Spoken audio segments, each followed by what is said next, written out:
Good morning everyone. Welcome to KPM Life Science Academy.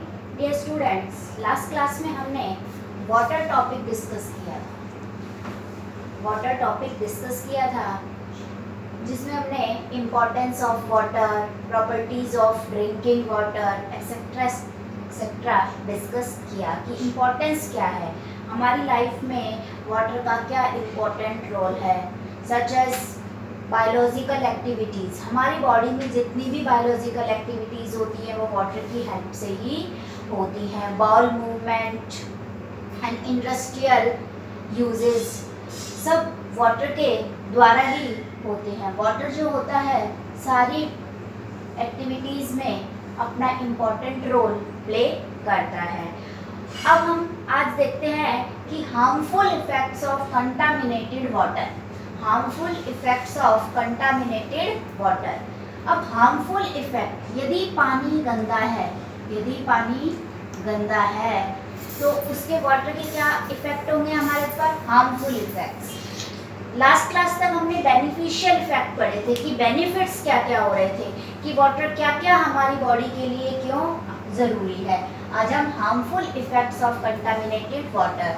अब water यदि contaminated है तो उसका हार्मफुल इफेक्ट होगा कि हमारी बॉडी में डिजीज होंगी। क्या होंगी? Disease such as cholera, diarrhoea, jaundice. Cholera जिसे हम हैजा बोलते हैं, डायरिया वोमिटिंग होना, उल्टी दस्त होना, diarrhoea, jaundice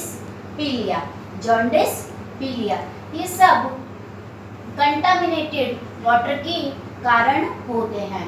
due to effect of contaminated water, cholera, diarrhoea, jaundice किससे होते हैं? कंटामिनेटेड वाटर यानी गंदा पानी पीने से।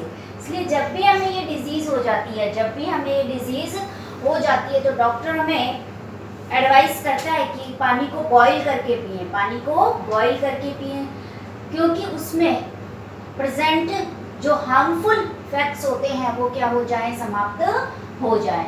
तो कौन कौन से कंटामिनेटेड वाटर से कौन कौन सी डिजीज होती है हमारी बॉडी में? Cholera, diarrhoea, jaundice. एक हमारे सिलेबस में डिजीज दे रखी है जो हमारे लिए बहुत इंपॉर्टेंट है, naru disease, guinea worm disease and ड्रैकनकुलिएसिस।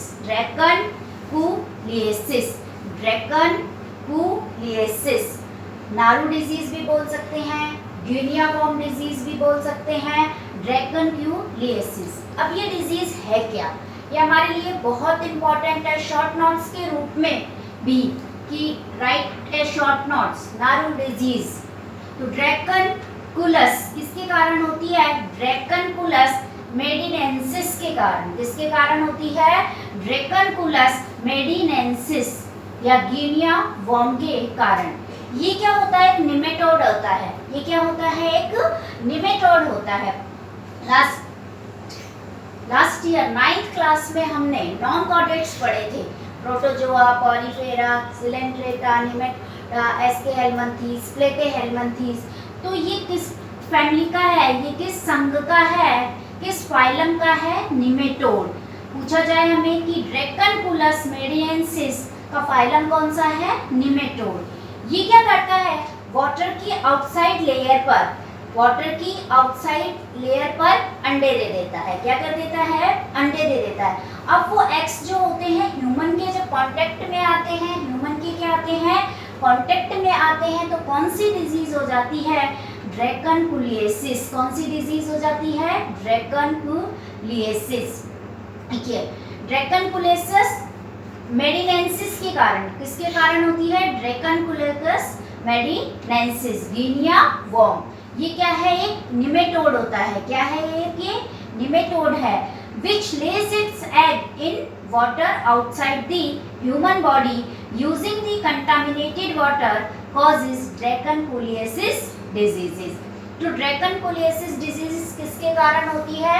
ड्रैकनकुलस मेडिनेंसिस nematode के कारण, ड्यू टू ड्रैकनकुलस मेडिनेंसिस गिनिया वॉर्म। ये क्या करता है कि वाटर की सतह पर, वाटर की लेयर पर, आउटसाइड लेयर पर क्या दे देता है? एग दे देता है। वो ह्यूमन बॉडी के में आते हैं, जिससे वाटर क्या हो जाता है, कंटामिनेटेड हो जाता है, वो ह्यूमन बॉडी के कांटेक्ट में आता है और कौन सी डिजीज हो जाती है, ड्रैकनकुलियोसिस। इसे हम नारू डिजीज भी बोल सकते हैं, गिनिया वॉर्म डिजीज भी बोल सकते हैं। तो हमने harmful effects of contaminated water देखा। आज हमने क्या डिस्कस किया, हार्मफुल इफेक्ट। लास्ट क्लास तक हम बेनिफिट्स देख रहे थे, वाटर के क्या देख रहे थे, बेनिफिट्स देख रहे थे। अब आज हमने देखा कि जो वाटर कंटामिनेटेड हो गया, पानी गंदा हो गया, पानी क्या माइक्रोब्स के कारण पानी क्या हो गया, वाटर क्या हो गया, कंटामिनेटेड हो गया, तो उसके हार्मफुल इफेक्ट से कौन कौन सी disease, cholera, diarrhoea, jaundice, cholera, diarrhoea, jaundice. और एक इम्पॉर्टेंट डिजीज जो हमारी बुक में सजेस्ट कर रखी है हमारे सिलेबस में, नारू डिजीज, गिनिया वॉर्म डिजीज, ड्रैकनकुलियोसिस। इस पर शॉर्ट नोट्स भी आ सकता है और 1 मार्क्स में भी ये क्वेश्चन पूछा जा सकता है। ड्रैकनकुलियोसिस किसके कारण, ड्रैकनकुलस मेडियनेंसिस, कौन, गिनिया वॉर्म ये एक निमेटोड होता है जो वाटर लेयर पर क्या दे देता है, एग दे देता है, जिससे वाटर कंटामिनेटेड हो जाता है, जो ह्यूमन के कांटेक्ट में आता है। और कौन सी डिजीज हो जाती है, ड्रैकनकुलियोसिस डिजीज। ओके, नेक्स्ट टॉपिक हम लेके चलते हैं ओबेसिटी। ओबेसिटी बताया था कम पानी पीने से फैट, हमारी बॉडी में फैट एक्यूमुलेट्स हो जाता है, क्या हो जाता है, वसा एकत्रित हो जाती है, जिसे हम क्या कहते हैं, ओबेसिटी। ओबेसिटी हिंदी में हम देखें तो मोटापा, क्या बोलेंगे, मोटापा, obesity. A condition in which the body accumulates too much fat is called obesity। यानी फैट का बढ़ना, फैट का इकट्ठा होना हमारी बॉडी में क्या कहलाता है, obesity। A condition in which the body accumulates too much fat is called obesity। अब ओबेसिटी होने से हमारी बॉडी में बहुत सारे कॉम्प्लिकेशंस हो जाते हैं। मोटापा बढ़ने से हमारी बॉडी में क्या हो जाता है, बहुत सारे कॉम्प्लिकेशंस हो जाते हैं, जैसे heart disease, such as heart disease, hypertension, diabetes, arthritis. Heart disease हमारे हार्ट में प्रॉब्लम होने लग जाती है, hypertension, diabetes, sugar level increase हो जाता है, आर्थराइटिस, जोड़ों में दर्द की प्रॉब्लम स्टार्ट हो जाती है। ये किससे होती है, ओबेसिटी के कारण, due to obesity. What is obesity, accumulates of fat in our body, accumulates of fat in our body is called obesity। इसकी कॉम्प्लिकेशन से, ओबेसिटी से हमारी बॉडी में कौन कौन से कॉम्प्लिकेशंस हो सकते हैं, जैसे heart disease, hypertension, diabetes, arthritis. Obesity क्या करती है, हमारा एवरेज जो लाइफ स्पान है, हमारा जो एवरेज जीवन काल है, हमारी जो एवरेज उम्र है, उसको क्या करता है, रिड्यूस करता है। यानी वक्त से पहले ही क्या हो सकती है, हमारी डेथ हो सकती है। Obesity reduce the average of life span. Body mass index, full form पूछी जा सकती है इसकी, BMI, body mass index, gives the ratio of height to weight of a person। body mass index gives the ratio of height to weight of a person। अब obesity से क्या होता है, जो हमारा एक रेशो होता है हाइट और वेट के बीच, वो क्या हो जाता है, इंक्रीज हो जाता है। BMI is up to 25 kilogram per metre square. यदि BMI 25 किलोग्राम से ज्यादा है, then the person it is pre-obesity stage, उसे अपन क्या कहते हैं, pre-obesity stage, 25 kilogram per metre square. But when BMI is more than 30 kilogram per metre square, then it is stage of obesity। यदि हमारी BMI 25 kilogram per metre square है, तो कौन सी stage होगी, प्री ओबेसिटी स्टेज होगी। और यदि 30 kilogram per metre square से क्या है, ज़्यादा है, तो वो स्टेज क्या कहलाती है, ओबेसिटी कहलाती है। तो किससे हम इसे मापते हैं, BMI। is up to 25 kilogram per meter square, then the person is in pre-obesity stage. But when BMI is more than 30 kilogram per meter square, then it is the stage of obesity. तो BMI की full form, BMI body mass index, ये किसका ratio होता है? The ratio of height to weight of a person. हमारी height और हमारे wait का क्या होता है? ये रेशो होता है। 25 किलोग्राम पर मीटर स्क्वायर तक pre obesity stage, 25 kilogram per metre square का तो हम जानेंगे कि प्री ओबेसिटी स्टेज यानी मोटापा बढ़ने की स्टेज स्टार्ट हो गई है। और यदि 30 किलोग्राम पर मीटर स्क्वायर हो जाती है तो वो स्टेज क्या होती है? ओबेसिटी। अब मेन रीजन क्या है ओबेसिटी के? हम देखें कि मेन रीजन क्या है ओबेसिटी के।